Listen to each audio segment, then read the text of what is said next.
Hello everyone.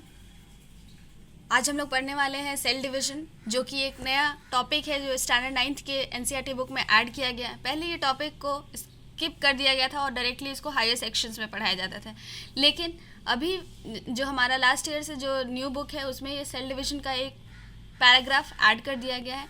ज़्यादा कुछ इसमें नहीं देखना है, बस बेसिक सेल डिवीजन हमारा वर्ड से क्या मतलब है और इसमें कौन कौन से फेजेस होते हैं उसको हम लोग थोड़ा सा देखेंगे, ज़्यादा डिटेल में नहीं देखेंगे, क्योंकि अगर ये सेल डिवीजन और ये सेल साइकिल हमारा एक बहुत ही कॉम्प्लिकेटेड टॉपिक है और हायर सेक्शन में इसको बहुत ही डिटेल में पढ़ना है। इसलिए इसको ज़्यादा कॉम्प्लिकेट ना करते हुए जितना रिक्वायर्ड है स्टैंडर्ड नाइन्थ के हिसाब से उतना ही मैं सिर्फ आपको बताऊंगी। तो सबसे पहले हम लोग स्टार्ट करते हैं इस वर्ड के मीनिंग से। सेल डिवीजन, डिवीजन मतलब ही क्या है कि डिवाइड होना, टू डिवाइड। तो बेसिकली अगर हम लोग सेल का स्ट्रक्चर देखें तो हम लोगों ने क्या देखा था, ये हमारा एक कंप्लीट सेल जिसमें कि हमारा ये सेल वॉल, और अगर एनिमल सेल की बात करें तो सेल मेम्ब्रेन, ये हमारा न्यूक्लियस, और सारे जितने भी स्मॉल हमारे क्या उसको बोलते हैं ऑर्गेनलीज हैं, वो सारे हमारे सेल के अंदर प्रेजेंट होंगे। इंटरनल स्ट्रक्चर्स जो हमारा सेल के अंदर प्रेजेंट रहता है उसको हम लोग कहते हैं ऑर्गेनलीज। डिफरेंट डिफरेंट ऑर्गेनलीज के बारे में मैंने आपको बता दिया है। सेल इंटायर सेल चैप्टर हमारा कंप्लीट हो गया। ये हमारा लास्ट टॉपिक है स्टैंडर्ड नाइन्थ का, the fundamental unit of life chapter cell का। तो आपको मालूम होगा सेल के बारे में आप अच्छे से अवेयर हैं। तो यहाँ पे हम लोग डिवीजन देख रहे हैं। तो अभी अगर हम लोगों ने देखा कि ये हमारा इंटायर, तो सेल का अगर हम लोग डिवीजन पढ़ रहे हैं और ज़्यादा डिटेल में भी नहीं पढ़ना है तो इसको हम लोग शॉर्ट में समझेंगे। सेल है हमारा, ये इंटायर एक सेल हो गया और इसका हम लोगों को डिवीजन पढ़ना है। तो बेसिकली आपको दो पार्ट दिख रहा होगा। ये वाला पार्ट हमारा क्या कहला जाएगा, साइटोप्लाज्म, और अगर बात करें इसकी तो ये हमारा कहलाएगा क्या, न्यूक्लियस। ठीक है। तो अब ये जब डिवाइड होगा तो हमारा दोनों डिवाइड होगा, न्यूक्लियस भी और साइटोप्लाज्म भी। तो सबसे पहले हम लोग देखेंगे कि अगर हमारा न्यूक्लियस डिवाइड करेगा, इसी तरीके से अगर सेल डिवीजन की बात की जाए तो इसको दो फेज में, ज़्यादा डिटेल नहीं बता रहे हैं, हम पहले ही आपको बता चुके हैं। तो एक बार हमारा डिवाइड करेगा क्या, न्यूक्लियस, और एक डिवीजन हमारा होगा साइटोप्लाज्म का। तो उस पर्टिकुलर डिवीजन को हम लोग क्या कहेंगे, अगर हमारा न्यूक्लियस डिवाइड करेगा तो, और अगर हमारा साइटोप्लाज्म डिवाइड करेगा तो न्यूक्लियस के डिवीजन के लिए जो हम लोगों ने टर्म यूज़ करा है वो है हमारा कैरियोकाइनेसिस।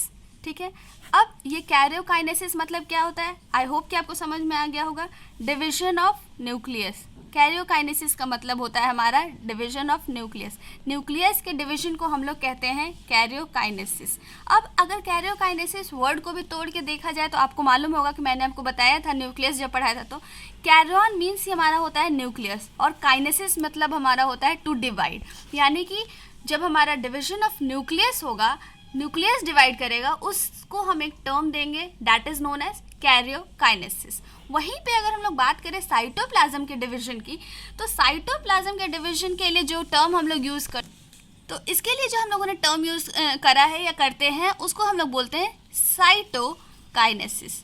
यहाँ पे भी सेम, अगर इसकी मीनिंग को समझा जाए तो साइटो यहाँ पे डिनोट करेगा क्या, हमारा सेल, और काइनेसिस टू डिवाइड, यानी कि cytokinesis is the term used for division of cytoplasm.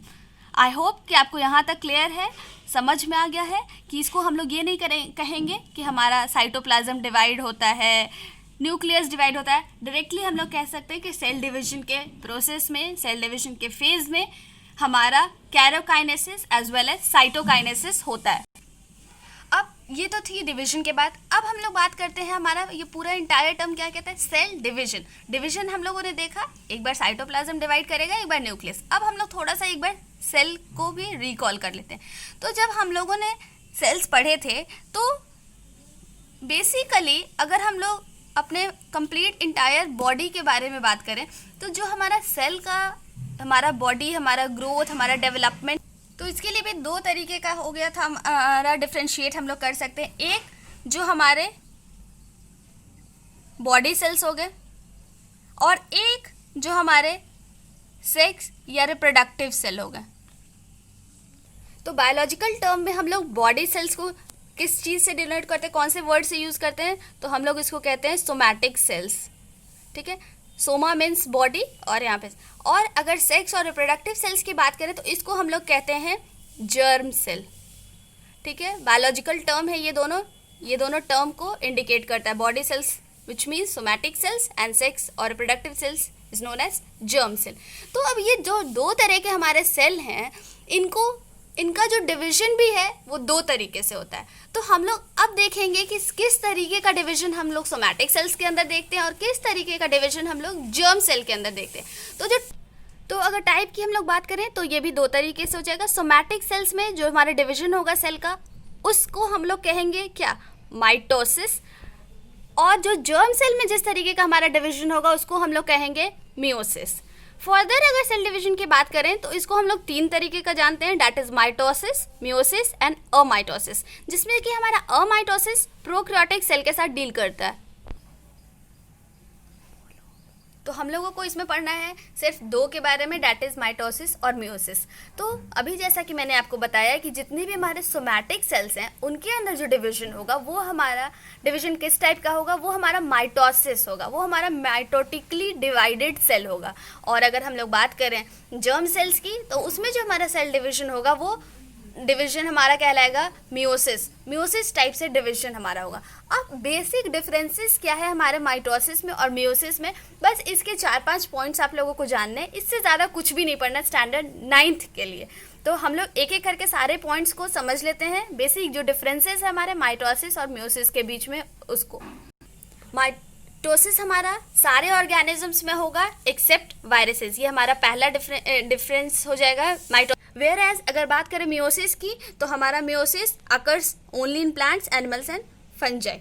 ठीक है, अब नेक्स्ट डिफरेंस की अगर बात करेंगे हम लोग तो माइटोसिस वही हमारा हो जाएगा। माइटोसिस हमारे किस में होता है, सोमैटिक सेल्स में, और मियोसिस हमारा किस में होगा, किस टाइप के सेल्स में, तो हमारे जर्म सेल्स में होंगे, रिप्रोडक्टिव सेल्स यानी कि।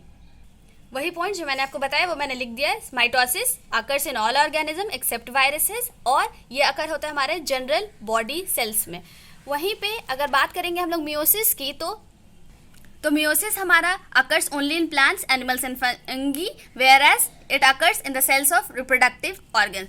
अभी तक हम लोगों ने दो डिफरेंसेस देखे हैं माइटोसिस और मियोसिस के बीच में। अब जो नेक्स्ट हम लोग डिफरेंस देखने जाने वाले हैं वो बहुत ही इंपॉर्टेंट है, इसको ध्यान से समझिएगा आप लोग। तो जैसा कि हम लोग जानते हैं कि ह्यूमन बॉडी में कितने नंबर्स ऑफ क्रोमोसोम्स होते हैं, तो हमारे नंबर ऑफ क्रोमोसोम्स होते हैं 46। ठीक है, यहाँ तक आपको मालूम है 46 क्रोमोसोम्स।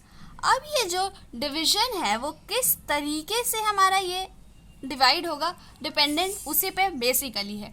तो जब ये हमारा 46 क्रोमोसोम डिवाइड करता है माइटोसिस के केस में, तो ये फॉर्म करता है हमारा, इस सेल को हम लोग क्या कहेंगे, पहले ही बताया है, मदर सेल, और ये जो प्रोड्यूस करेगा उसको हम लोग कहेंगे डॉटर सेल। यानी कि जो ये डॉटर सेल्स प्रोड्यूस करेगा उसमें भी हमारे 46 क्रोमोसोम्स प्रेजेंट होंगे। कहने का मतलब क्या है कि नंबर ऑफ क्रोमोसोम्स सेम रहेंगे मदर सेल में और डॉटर सेल में। इसका रिजल्ट क्या होगा कि जो भी डॉटर सेल्स प्रोड्यूस्ड होंगे वो हूबहू एग्जैक्ट कॉपीज रहेंगे अपने पेरेंट सेल के, यानी कि वो एकदम आइडेंटिकल रहेंगे।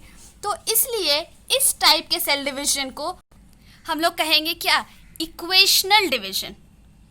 ठीक है, तो यहाँ पे इक्वेशनल डिवीजन हम लोग कौन से सेल डिवीजन को कह रहे हैं, तो माइटोसिस को हम लोग कहेंगे इक्वेशनल डिवीजन, क्योंकि इसमें जो हमारा नंबर ऑफ क्रोमोसोम्स है वो सेम है मदर सेल में और डॉटर सेल में।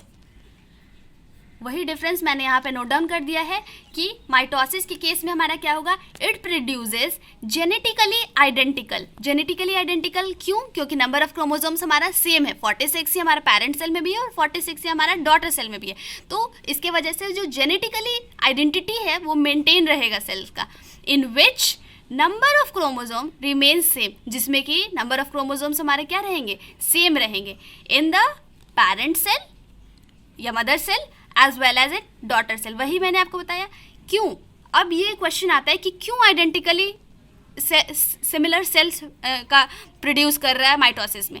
तो माइटोसिस अभी मैंने आपको बताया था स्टार्टिंग में कि हमारा जनरल बॉडी सेल्स में हो रहा है। तो कभी भी अगर आपका कट हो जाता है या फिर इंजरी हो जाता है, वहाँ का सेल आपका जब डेड हो जाता है या फिर जब इंजर्ड में वो रिकवरी करता है, तो आप लोग देखे होंगे कि अगर स्किन का कलर सपोज कि हमारा यहाँ पे एक कट हो जाता है, तो ऐसा नहीं है कि यहाँ पे जो फिर दूसरा कलर सेल आएगा हमारा वो दूसरे तरीके का जाएगा, वो सिमिलर रहेगा, सेम टू सेम रहेगा। यहाँ का स्किन ब्लैक है, यहाँ का स्किन वाइट है, ऐसा नहीं हो जाएगा। अगर आपका जैसा सरफेस यहाँ है वैसा ही सरफेस यहाँ भी रहेगा, इसलिए वो जेनेटिकली आइडेंटिकल रहते हैं। क्योंकि नहीं तो फिर क्या हो जाएगा, हमारा बॉडी सरफेसेस कहीं वाइट कहीं ब्लैक एक क्रिस क्रॉस हो जाएगा। इसलिए इसको मेंटेन करने के लिए इसके जो सेल्स होते हैं वो हमारे जेनेटिकली आइडेंटिकल होते हैं, मतलब कि क्रोमोसोम नंबर उनका सेम रहता है। और इसीलिए हम लोग इस टाइप के सेल डिवीजन को क्या कहते हैं, इक्वेशनल डिवीजन। अब सिमिलरली हम लोग सेम चीज़ देखेंगे मियोसिस में। यहाँ पे भी हमारा नंबर ऑफ क्रोमोसोम्स क्या है, 46। अब हम लोगों ने देखा कि मियोसिस से डिवीजन होने वाले सेल्स हमारे जर्म सेल्स या फिर सेक्स सेल या रिप्रोडक्टिव सेल्स हैं, जो कि हमारे स्पर्म या एग या ओवम जो भी आप कह लीजिए, तो ये हमारे बॉडी के बाहर निकल जाए। तो जो हमारा रिप्रोडक्टिव सेल्स है वो अगर डिवाइड करेगा और अगर सपोज डैट कि इसके भी आइडेंटिकल नंबर ऑफ क्रोमोसोम रह गए 46 एज वेल एज 46, ठीक है। तो हम लोगों ने जानना है कि किस तरीके से रिप्रोडक्शन में मेल और फीमेल सेक्स सेल्स यूनाइट होते हैं और एक फर्टिलाइज्ड सेल का फॉर्मेशन करते हैं। तो अगर ये हमारा 46 और 46 क्रोमोसोम नंबर इसका रह गया, डैट इज सपोज डैट कि ये हमारा स्पर्म हो गया। और सिमिलरली हम लोग केस ले लेते हैं किसका, एग सेल्स का, ठीक है। ये भी अब हमारा डिवाइड किया और 46 क्रोमोसोम बनाया, ठीक है। फर्दर जब इनका फर्टिलाइजेशन होगा तो ये स्पर्म और एग यूनाइट करते हैं, इसी को हम लोग बोलते हैं रिप्रोडक्शन। तो यहाँ पे जो स्पीसीज बनेगा उसका क्रोमोसोम नंबर क्या हो जाएगा, 46 और 46 हमारा क्या हो जाता है, 92। तो जैसे ही हमारा क्रोमोसोम नंबर 92 हो गया, तो ये जो हमारा स्पीसीज़ है जो हमारा फॉर्म किया है न्यू स्पीसीज़, ये चेंज हो जाएगा। क्योंकि ह्यूमन का क्रोमोसोम नंबर कितना होना चाहिए, 46 होना चाहिए, ना कि 92। तो 46 तो यहाँ पे हो नहीं रहा है, 92 हो रहा है। इसीलिए मियोसिस में हमारा क्या होता है कि जो हमारे सेल डिवीजन होते हैं उस दौरान ये 46 जो हमारा मदर सेल में क्रोमोसोम है ये हाफ हो जाता है, that is 23 and 23। Same case sperm का ले लेते हैं और यहाँ पे एग ले लेते हैं, 46 हमारा ये एग हो गया। तो ये हमारा 23 क्रोमोसोम और 23 क्रोमोसोम। तो अब जब हमारे स्पर्मेटोसाइट और oocyte कंबाइन करेंगे, डैट इज फ्यूजन होगा इनका, तो 23 एंड 23 इज इक्वल्स टू 46। अब हमारा जो स्पीशीज़ है वो चेंज नहीं होगा, वो ह्यूमन ही रह जाएगा। तो इस तरीके के डिवीजन को हम लोग कहेंगे मियोसिस। यानी कि हम लोगों ने देखा है कि मियोसिस में क्या हो रहा है, तो in meiosis number of chromosomes get halved, हमारे जो क्रोमोसोम नंबर है वो हाफ हो जा रहे हैं, आधे हो जा रहे हैं। और ये कहाँ हो रहा है, हमारा रिप्रोडक्टिव सेल में हो रहा है। फर्दर ये जो हमारा क्रोमोसोम नंबर हाफ हो रहा है डॉटर सेल्स में, एज वेल एज यहाँ पे हमारे कितने डॉटर सेल्स बन रहे हैं, 4, 1 2 3 4, ठीक है। वहाँ पे हमारे कितने डॉटर सेल्स बन रहे थे माइटोसिस में, तो वहाँ पे हमारे 2 डॉटर सेल्स बन रहे थे, दिखाया था ना मैंने, 46 और फिर ये 46। तो ये हमारे पेरेंट सेल या फिर मदर सेल जो भी आप बोलिए,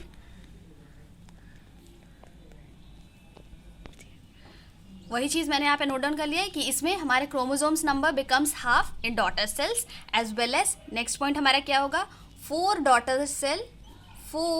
डॉटर सेल्स आर फॉर्म्ड, ठीक है। तो आई होप कि आपको यहाँ तक क्लियर हो गया होगा। नेक्स्ट अगर हम लोग बात करें इसकी डिफरेंस की, तो अगर लास्ट हम लोग एक और डिफरेंस की बात करेंगे तो माइटोसिस के केस में ये हमारा ग्रोथ एंड रिपेयर में हेल्प करता है, एज वेल एज अगर मियोसिस की बात करेंगे तो ये हमारे गैमेट फॉर्मेशन में हेल्प करता है। उसी तरीके से अब हम लोगों का ये किस तरीके से न्यूक्लियस का डिवीजन होता है, साइटोप्लाज्म का डिवीजन होता है, कौन कौन से फेजेस आते हैं, ये सारे आपको हायर सेक्शंस में पढ़ने हैं। डैट इज़ कि हमारा किस तरीके से कौन कौन से स्टेप्स में हमारा न्यूक्लियस डिवाइड करेगा, साइटोप्लाज्म डिवाइड करेगा। स्टैंडर्ड 9th के लिए इतना सफिशिएंट है। आज हम लोगों ने देखा सेल डिवीजन मतलब क्या होता है, सेल डिवीजन में कौन कौन से पार्ट डिवाइड होते हैं, उसको क्या नाम से जानते हैं। बेसिक माइटोसिस और मेयोसिस को हम लोगों ने अच्छे से पढ़ा, जिसमें कि हम लोगों ने उसके बेसिक से लेकर के सारे डिफरेंसेस को देखें। माइटोसिस हमारा सारे ऑर्गेनिज्म में हो रहा है except viruses, whereas meiosis हमारा प्लांट्स, एनिमल्स और फंजाई में हो रहा है सिर्फ। माइटोसिस हमारे जनरल बॉडी सेल्स में होते हैं, वेयर एज मेयोसिस हमारे रिप्रोडक्टिव ऑर्गन्स के सेल्स में होते हैं। माइटोसिस में नंबर ऑफ क्रोमोसोम्स हमारे सेम रहते हैं, आइडेंटिकल कॉपीज प्रोड्यूस करती है पेरेंट सेल, और 2 डॉटर सेल्स का फॉर्मेशन होता है। ये हमारा हेल्प करता है ग्रोथ और रिपेयर में। वहीं पे अगर बात करें मेयोसिस की, तो इसमें हमारा नंबर ऑफ क्रोमोसोम्स हाफ हो जाता है ताकि हमारी स्पीसीज मेंटेन रहे। जनरल कॉपीज़ नहीं रहती है, क्योंकि जब 23 हमारा आ रहा है तो ज़रूरी नहीं है कि ये एग्जैक्ट कॉपीज़ नहीं होते, थोड़े से वेरिएशंस होते हैं, पेरेंट्स से आप हूबहू सिमिलर नहीं होते हैं, तो इसलिए हमारा ये मेयोसिस होता है। इस वजह मेयोसिस के दौरान हमारे क्रोमोसोम्स नंबर हाफ हो जाते हैं और 4 डॉटर सेल्स का फॉर्मेशन होता है। मेयोसिस हमारा हेल्प करता है गैमेट फॉर्मेशन में। वहीं पे एक और इम्पॉर्टेंट बात जो मैंने आपको बताई, डैट इज माइटोसिस को हम लोग इक्वेशनल डिवीजन के नाम से जानते हैं, जिसका मतलब है कि नंबर ऑफ क्रोमोसोम सेम रह गए, और मेयोसिस में हम लोगों ने देखा कि हमारे रिड्यूस हो रहे हैं, इसलिए मेयोसिस को हम लोग कहते हैं रिडक्शनल डिवीजन। तो आई होप कि आपको आज का वीडियो यूज़फुल लगा हो और क्लियरली समझ में आया हो, क्योंकि मैंने इसमें बहुत ही सिंपल लैंग्वेज में और बहुत ही सिंपल टर्म्स को यूज़ करके समझाने की कोशिश की है। स्टैंडर्ड 9th के लिए ये सफिशिएंट है सेल डिवीजन का बेसिक समझने के लिए। अगर स्टिल आपको कोई भी डाउट लगता है या फिर किसी भी तरीके का कोई कन्फ्यूजन है, तो आप कमेंट सेक्शन में अपने डाउट्स क्लियर कर सकते हैं। इसी के साथ मैं आज का वीडियो यहीं पे समाप्त करती हूँ। मिलते हैं अगले वीडियो में एक नए चैप्टर के साथ, क्योंकि हमारा ये चैप्टर ख़त्म हो गया स्टैंडर्ड 9th का first chapter, that is the fundamental unit of life chapter cell. सारे इंटायर कॉन्सेप्ट्स इस पर्टिकुलर चैप्टर के मेरे चैनल पे अपलोडेड है। आप वहाँ से जा करके अपने हर एक पार्ट्स को अच्छे से रिकॉल कर सकते हैं, देख सकते हैं, समझ सकते हैं। उसके बाद आपको कोई भी किसी भी तरीके का कोई डाउट नहीं रहेगा पूरे इस चैप्टर में। नेक्स्ट वीडियो में हम लोग स्टार्ट करेंगे अपना नया चैप्टर, तो मिलते हैं बहुत ही जल्दी अपने नए चैप्टर के साथ नए वीडियो में। तब तक के लिए have a nice day, take care, good bye.